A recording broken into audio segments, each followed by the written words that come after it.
All right, guys. So obviously, this is not a video that I want to do. It is sad news. This is honestly the worst possible news I could think of for the midterms at this point, as the mainstream liberal media is projecting that Katie Hobbs will beat Kari Lake in the Arizona governor race. Again, I'm honestly speechless. I don't know what to say.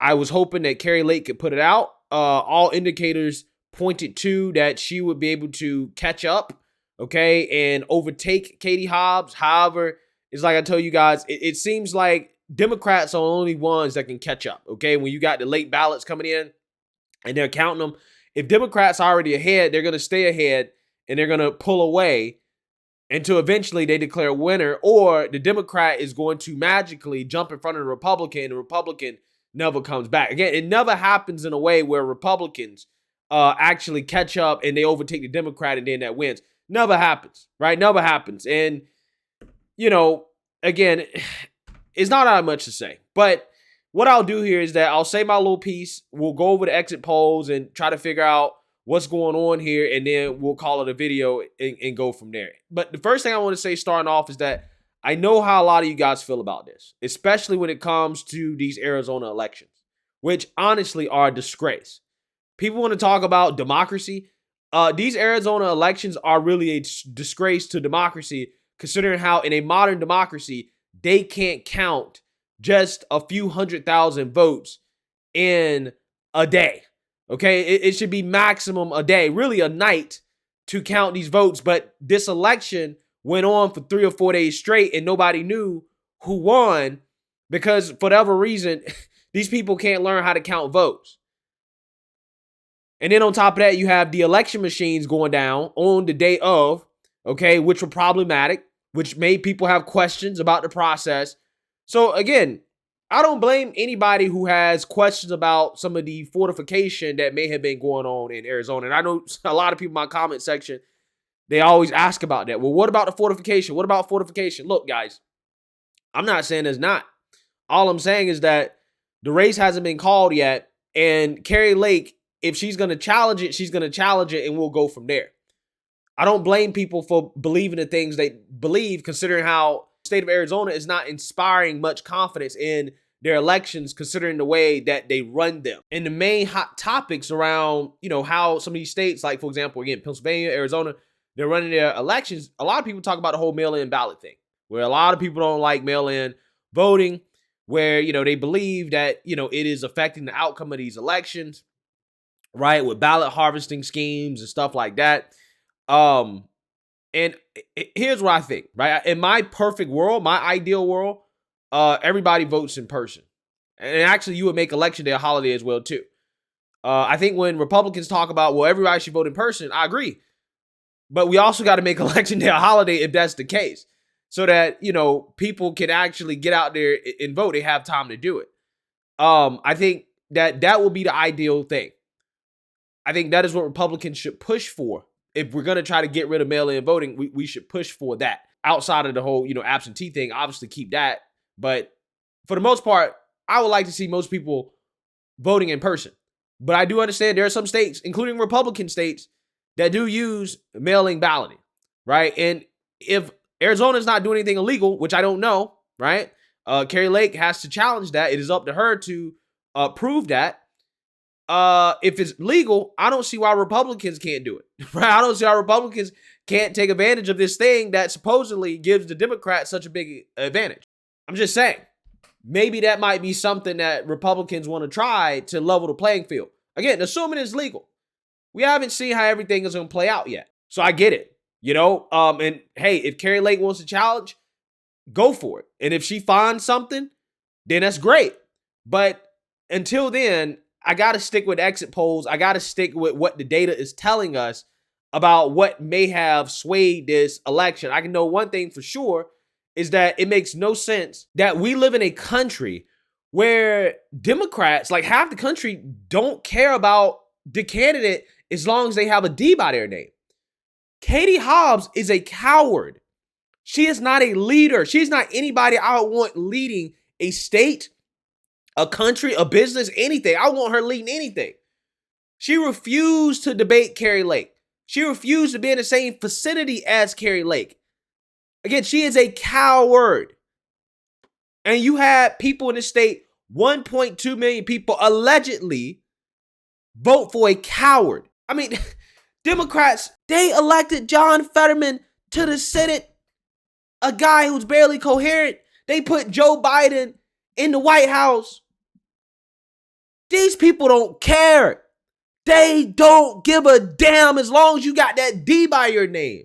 These are the people we're dealing with in this country, guys. So yeah, I'm pissed. I'm upset. Yeah, I'm having a meltdown because I'm disappointed in this country.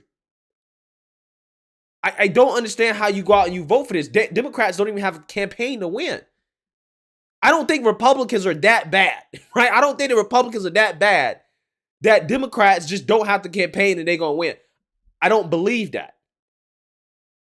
But then again, there are some issues out there that seem to have Democrats brainwashed in the same patterns that showed up in all these other states have showed up in Arizona. But before I get into that, I want to say one thing here because I want people to hear this part of it, okay?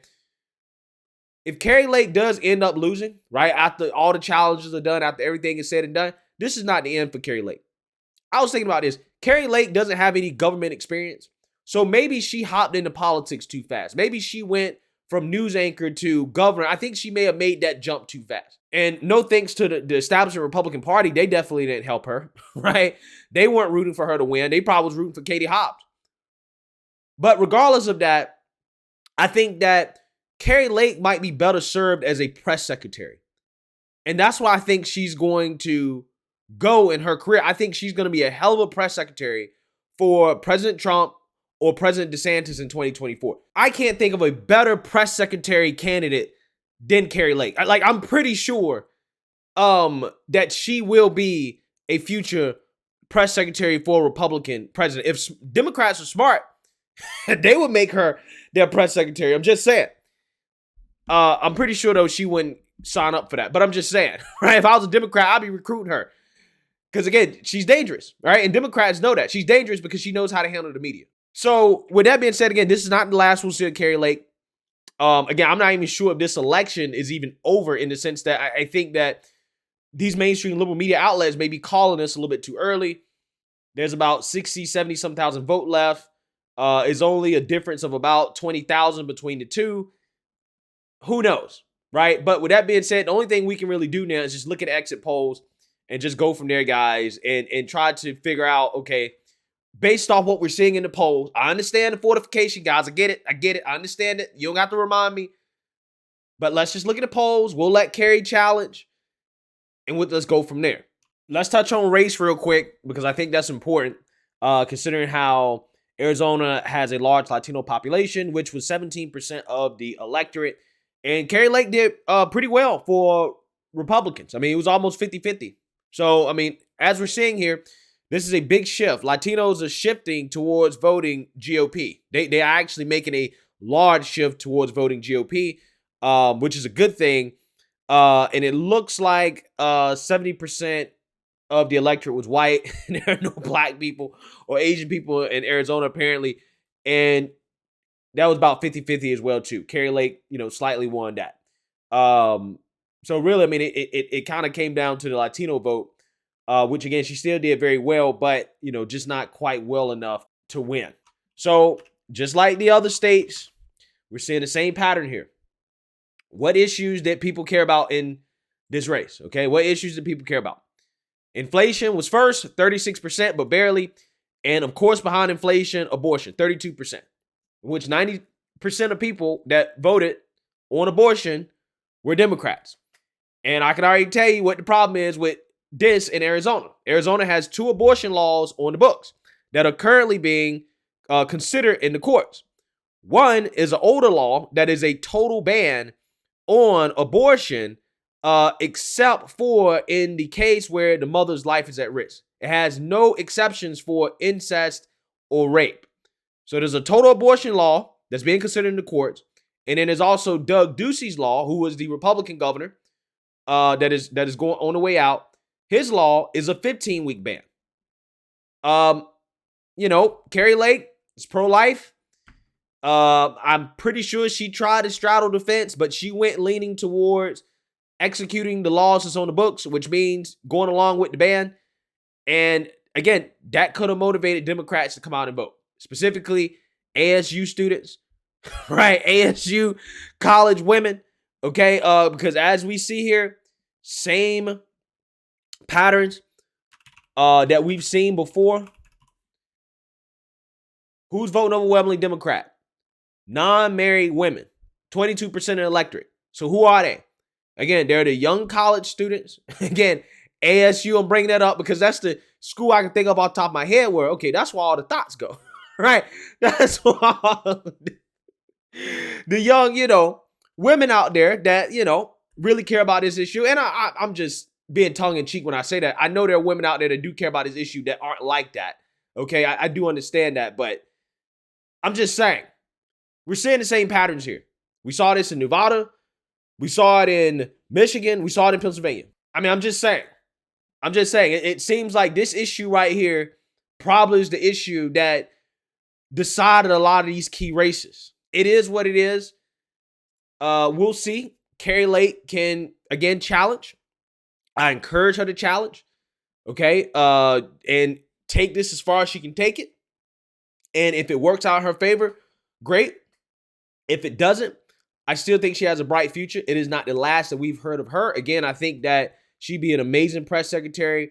I know a lot of people have said she should be vice president. However, guys, she doesn't have any governing experience. I think she needs to actually get some governing experience first and then maybe work her way up to a vice president type of, position or whatever, if that's what she wants to do. But she is ready for press secretary right now. And again, that's a hard team to beat when you got Kari Lake on your press secretary team. Again, I'm pretty sure she would have been a great governor as well, too. I'm hoping that she can turn this around some way and that she becomes governor. But if not, again, this is not the last we've heard of her. I'm incredibly disappointed. I'm disappointed in this country. I'm disappointed in the fact that so many people have been brainwashed to vote for a failing administration, a failing political party off of false promises and just the abortion issue, which, again, is just completely immoral, right? It's completely immoral.